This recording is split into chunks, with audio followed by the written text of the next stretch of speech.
दया की आश में भगवन, दया की आस में भगवन, तेरे दरबार आया हूँ। दया की आस में भगवन, तेरे दरबार आया हूँ। दया की आस में भगवन, तेरे दरबार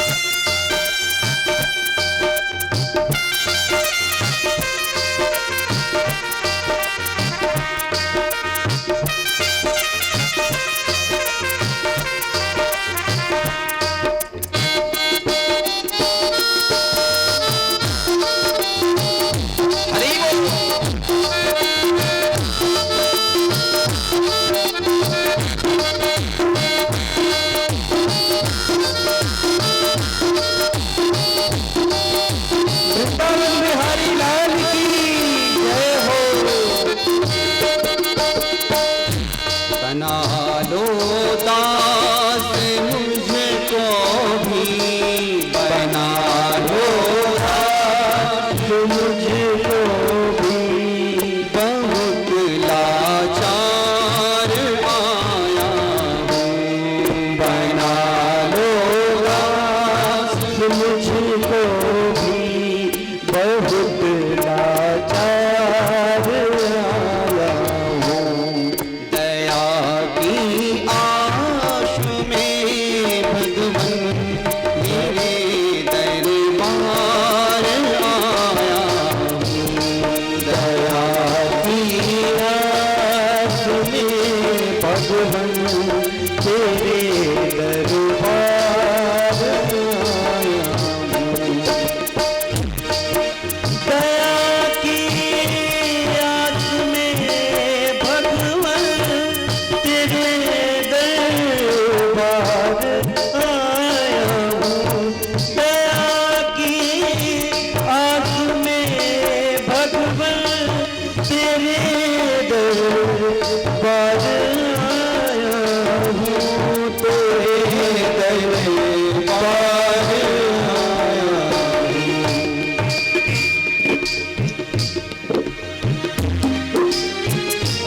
आस में भगवन, तेरे दरबार चुना हूँ तुम गरीबों को, सदा धार करते हो। सुना हूँ तुम गरीबों को सदा धार करते हो, सदा धार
बोलो श्री बांके बिहारी लाल की जय जय जय श्री राधे श्याम।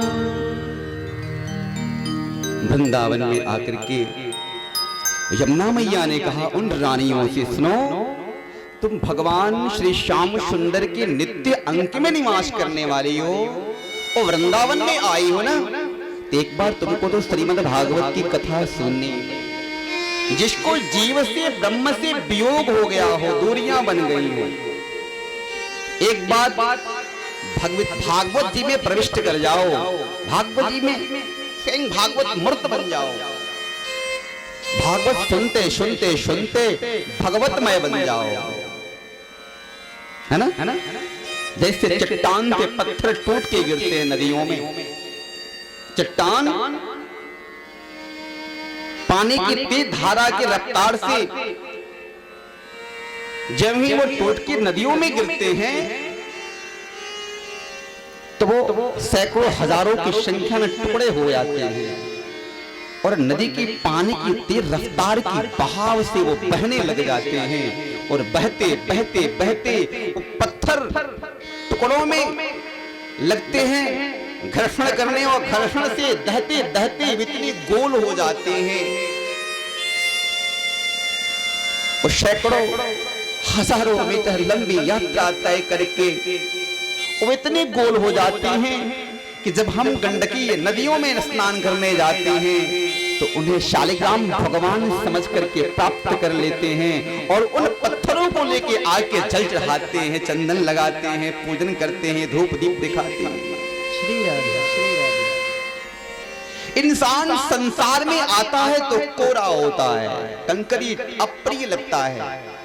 वैसे पत्थर टूट जाए और कटीले हो, कोरेदार हो तो खुशी को अच्छी लगेगी नहीं, वो कोरे हैं हाथ कट जाएगा, ये किसी काम में नहीं आएगा, इसको फेंको। और वही जब रगड़ रगड़ करके वो जब पानियों में बह बह करके जब गोल हो जाते हैं उनको हम भगवान समझ के वंदन करते हैं। वैसे इस संसार में जीव आता है पर सदगुरु की कृपा उसके ऊपर जब हो जाती है और रगड़ संघर्ष के साथ वो पुनः चमक करके देवता बन जाता है, पूजनीय हो जाता है। हम भी संसार में आते हैं, अच्छा भगवत कृपा मेरे ऊपर होती है और संसार के सदमार्ग पे चलते चलते चलते चलते हम भी देवता बन जाते हैं, हम भी महात्मा बन जाते हैं। कल मेरे ऊपर भी पांव पे फूल बिछाए जाते हैं, कल फूलों पे चलने के लिए श्रद्धालु भक्त प्रेरित करते हैं क्योंकि मेरे घर संत पधारे, भगवंत पधारे। सज्जनों, इसलिए कथा किसी ने कहा कि कथा तो मैं सुन चुकी हूँ भागवत की, मुझे सुनने की जरूरत तो नहीं। जिसने कहा कथा मैं सुन चुकी हूँ उसने कथा को सुना ही नहीं। श्रीमद् भागवत जी में महर्षि वेदव्यास जी महाराज ने बड़ी सुंदर मंगलाचरण का श्लोक गाया है कि निगम कल्पतरुर्गलितं फलं शुकमुखादमृतद्रव संयुतं पिबत भागवतं रसमालयं मुहुर्रहो रसिका भूमि भावुका। निगम कल्पतरुर्गलितं फलम, निगम कहते हैं वेद को, वेद रूपी कल्प वृक्ष का परिपक्व फल है श्रीमद् भागवत। और भागवत रूपी फल धरातल पे आया कैसे? शिष्य परिशिष्य शाखा परिपल्लव परंपराया अखंड मेवा तृणम न तो उच्च निपातेर स्फुटितम। डाली पटी डाली की सहयोग से धरातल पर फल आया। नारायण प्रभु ने ब्रह्मा जी को फल दिया भागवतामृत, और ब्रह्मा जी ने सनकादि मनुष्यरों को दिया, और सनकादि मनुष्यरों ने महर्षि देवर्षि नारद को दिया, और देवर्षि नारद ने महर्षि वेदव्यास जी को दिया, और महर्षि वेदव्यास जी ने अपने पुत्र परम भागवत श्री सुखदेव जी, सूत आदि शौनकादि ऋषियों को सहज प्राप्त हुआ भागवतामृत। ये भागवतामृत यदि फल डालियों से पक करके टूट के धम से नीचे गिर जाता है ना तो फिर वो फूट जाता, पक करके पिलपिला हो गया है, पका हुआ फल नीचे गिर जाए धम से नहीं तो फूट नहीं जाएगा। वैसे ही ये ऐसा फल है, इसमें गुठली भी नहीं है और छिलका भी नहीं है, परिपक्व फल है। ये शिष्ट परिशिष्ट डाली प्रति डाली की सहयोग से धरातल पर फल धरातल पे आया है। वैसे ही वंदे गुरु परंपरा। जितने भागवत कथा कहने वाले भागवताचार्य हैं, उनकी भी गुरु परंपरा है। वो गुरु परंपरा से श्रीमद् भागवत की कथा करते हैं। वैसे किसी ने चाहा कि हम पुस्तक उठा के कथा कहने लग गए, वो कथा श्रेयस्कर नहीं होती। जो गुरु परंपरा से भागवतामृत को ग्रहण करते हैं, वो भागवत आपको उपदेश में देते हैं। और किसी ने कहा कि मैं कथा सुन चुकी हूं, उसने कथा सुना ही नहीं। महर्षि वेदव्यास जी ने श्रीमद् भागवत में दो लोगों को पुकारा है। किन्हें? जिनको अधिक प्यास लगी हो। मोहर रहो रसिका भूमि भाव का, ओ रसिकों ओ भाव को आओ आओ, मैं तुम्हें कथा सुना रहा हूं। जिन्हें अधिक प्यास लगी हो, जिसको प्यास कम लगी हो, वो पानी पीने थोड़े ही जाएगा। वो क्या इच्छा पानी पीने की, प्यास ही लगी हो तो। कोई व्यक्ति प्याऊशाला खोला हो और प्याऊशाला खोल के किसी को बुला रहा हो, बाबूजी आओ आओ पानी पी लो, वो पानी पीने तो जाएगा, पर जाते जाते पहले प्रश्नों की लड़ी खड़ा कर देगा। भैया पानी कहाँ से भरते हो? कुएं से भरते हो या बावड़ी से भरते हो? बोले महाराज पानी कुएं से भरता हूँ। अच्छा पानी कुएं से भरते हो तो पानी को छानते हो ना? बोले हाँ हाँ छानता हूँ। अच्छा पानी रखते किसमें हो? किस पात्र में रखते हो? बोले इस पात्र रखते हो। धो के रखते हो? बोले महाराज जिस पात्र में पानी को रखता हूँ, उस पानी पात्र को पूरे धो मच के साफ करके तब जल को रखता हूँ। अच्छा जल को ढक के रखते हो ना? बोले हाँ महाराज जल को ढक करके रखता हूँ, क्योंकि महाराज जी को पानी पीनी ही नहीं है, प्यास तो लगी ही नहीं है। यदि उनको प्यास लगी होती तो इतना प्रश्न हो, प्रश्नों की लड़ी खड़ा करते ही नहीं। अरे भैया चाहे जैसे ही मुझे पहले पानी पिलाओ, बहुत ही प्यास लगी है, कंठ सूखा जा रहा है, शरीर झुलस जा रही है, पानी पिलाओ। रेगिस्तान की भूमि पर चल जाए तो भैया पहले पानी मांगेंगे, मुझे पानी ही पिला डालो, क्योंकि प्रश्न करने की वक्त नहीं, कंठ सूखा जा रहा है, कब चक्कर आए गिर जाऊं कोई ठिकाना नहीं। ये प्रश्न उनके पास खड़ी होती है, उनको प्यास ही लगी नहीं हो। इसलिए भागवतामृत सुनने वाले को प्यास लगी है, उनको प्रश्न करने की आवश्यकता नहीं, तर्क करने की जरूरत नहीं। तर्क करने वालों को बाल पक जाते हैं, शरीर की इंद्रियां जीर्ण शीर्ण हो जाती हैं, बुढ़ापा आ जाता है। तर्क करते करते करते करते जीवन वृद्धत्व को प्राप्त हो जाता है, ईश्वर नहीं मिल पाता है। तार्किकों के पास अहंकार होता है, तुच्छ ज्ञान भी होता है। एक छोटी सी टुकड़ी सी बात जान जाएंगे, उसको लेके संत महात्माओं को, ज्ञानी जनों को छेड़ते रहेंगे। इसके मतलब क्या, इसके मतलब क्या।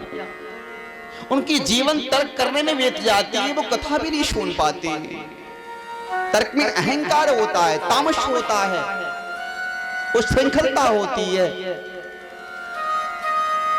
असहजता होती है। इसलिए भगवान की कथा चाहे जैसा भी हो मुझे सुनना चाहिए, इसमें कोई तर्क कोई बहस नहीं करनी चाहिए। भगवान की मंगलमय कथा आपके गांव में, नगर में, शहर में, बस्ती में कहीं भी कथा हो रही हो, उसे श्रद्धा पूर्वक भगवान की कथा का कृपा पात्र मानकर कथा को श्रवण करनी चाहिए। वही जीव मात्र का उत्तम स्वभाव है। बोलो जय श्री कृष्ण। जय श्री कृष्ण, जय श्री कृष्ण। सज्जनों, जमुना मैया ने कहा रानियों वृंदावन में आई हो ना, तुमको भगवान श्री कृष्ण से वियोग हो गया तो संयोग होने की हम रास्ता बता रहे हैं। भगवान कैसे मिलेंगे, भगवान को मिलने की रास्ता मैं बता रही हूँ, क्योंकि मुझको वो मिल चुके हैं। बस जिनको भगवान मिले हो वही तो बताएगा कि भगवान कैसे मिलेंगे। इसलिए ज्ञानी जन, भगवत जन और सदगुरु ही बता पाते हैं कि भगवान कैसे मिलते हैं। चले जाओ कुसुम सरोवर से, गिरिराज जी के तलहटी के पास कुसुम सरोवर है, जहां लता पता सैकड़ों लता पता वहां होंगे और उन लता पताओं में एक ऐसी लता पता होगी श्री उद्धव लता पता के नाम से होगी। श्री उद्धव जी उस लता पता में निवास करते होंगे, जाके वहां परिक्रमा करना, श्री उद्धव जी प्रकट होंगे और श्री उद्धव जी से कहना है, उद्धव जी महाराज मुझे श्रीमद् भागवत की दिव्य मंगलमय कथा सुना दीजिए ना। ठीक इसी प्रकार रानी आबा पहुंची और कीर्तन किया, घनश्याम तुझे मैं ढूंढने जाऊं कहां कहां, घनश्याम तुझे मैं ढूंढने जाए कहां कहां, घनश्याम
मुस्कान मधुर में तेरी नजर की जुल्फ में, मुस्कान मधुर में तेरी नजर की जुल्फ में, मुस्कान मधुर में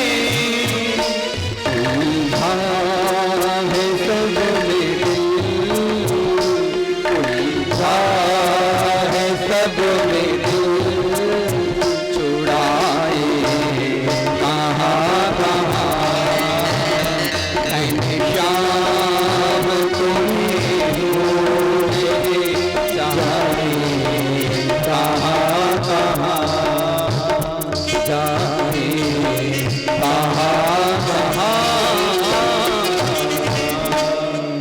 रानी मुनि इतना रोया, लता पता से श्री उद्धव जी प्रकट हो जाते हैं। तो उद्धव जी महाराज की